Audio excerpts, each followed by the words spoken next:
75% of Kiwi schools are now dealing with active COVID cases, but the Minister is standing by his decision to keep schools open. Māori Affairs correspondent Terina Kōwhai has the story. They've had 2 years' experience at tackling COVID, but Te Kura Kaupapa o Hoani Waititi Marae still couldn't stop Omicron getting in. We closed for about a week and that just allowed us to gather ourselves. It's a kura of about 300 kids from under 5s to 18-year-olds, but half of them and half of their teachers are off because of COVID. And now they've had to drop Fridays until the end of the term.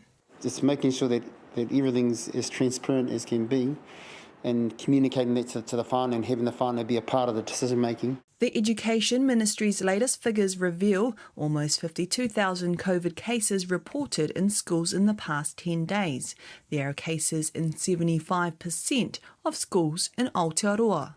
Data analyst Dr. Aori Taunui says schools have become the super spreaders of Omicron, and opening them at the beginning of February and keeping them open recently were huge mistakes. The tamariki vaccination was just beginning and vaccination numbers were really low. So the two came together and that's led to spread in all communities, but a particular rise in the Māori community. We're definitely seeing a lot of kids get it from school or bring it home from school. Definitely been impacts in terms of mental well-being, the impact of staying home, and then also the concern about being at school.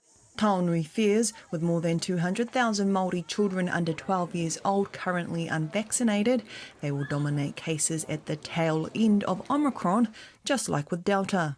That presents a major risk for circulating, for cycles of transmission, infection. But Chris Hipkins is standing by the decision to keep schools open and says each school has the tools and freedom to implement what's best for them. We're continuing to supply as much extra support for them doing that as we can. The Minister has resisted setting up vaccination centres on all school grounds, but supports schools and kura kaupapa who want to do it.